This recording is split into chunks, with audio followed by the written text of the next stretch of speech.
Entsambama nginesifiso sekukhuleka manje, ngikhulekele bonke laba buthakathaka. Kulamalanga lesiphila kuwo, abantu babheduka tilonza, labanye bakhala ngetinyawo, bakhala ngemadolo. Kuningi lesinako emitimbeni yethu.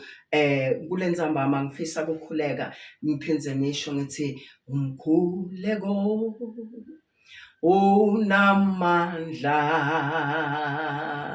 uma sikhuleka ngokukholwa.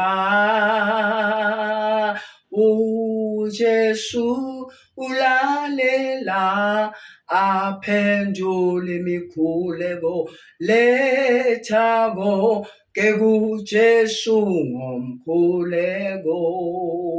Ngingakakhuleki ngifuna kusho ukuthi ukhona umntwana waNkulunkulu labene bulephelu, kodwa ngokukholwa ekhathi enhlitweni yakhe ikhona lencwadi lapha kuMateyu. Uthi yena kuJesu, uya kuJesu sewuvile ngaJesu, uthi mfundisi nawuthanza ungangihlambulula. Uthi Jesu yebo ngiyathanza hlambuluka. Yini le yento Jesu ukuthi athi yebo ngiyathanza hlambuluka?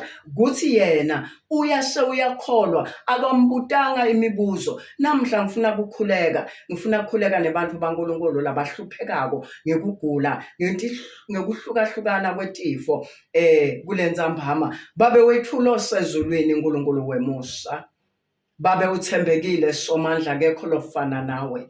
Ngita kuwe babe ngiyatithoba ngisone nginje, ngita kuwe dwala lemadwala ngiyatehlisa. Sonile babe ngiyathi nalaba lengibakhulekelako ngekuhlukahlukana banetono tabo, labanye tono tebatali, labanye dabo lebatendile. Lokunye kugula kubangwe dinto lebatendile bantwana bakho somandla, kodwa ngikhulekela kuphila kule ntsambama. Sicolele babe ube sewulalela umkhuleko wami, kuthi naloya lomunye ulele esibhedlele sewunesikhathi lesidze uyakhululeka ngegama likaJesu Kristu waseNazaretha. Lomunye uhlushwa dilonza, lomunye uhlushwa dinyawo, emadolo, lukhalo, babe ngekuhlukahlukana kwetifo. Ngithi ngeligama laJesu Kristu waseNazaretha bayakhululeka abantu bakho somandla. Naloya uyaphiliswa, naloya uyaphiliswa, lona vele sewuphilile ngeligama laJesu Kristu waseNazaretha. Thatha indzawo yakho somandla. Mina ngekwami emandla ngite nale ngabanika kona ebantwana bakho, kodwa ngiyakholwa ngiyathemba ukuthi nasengimeme wena sandla sakho baba sikafinyetwa kufika nakuloya.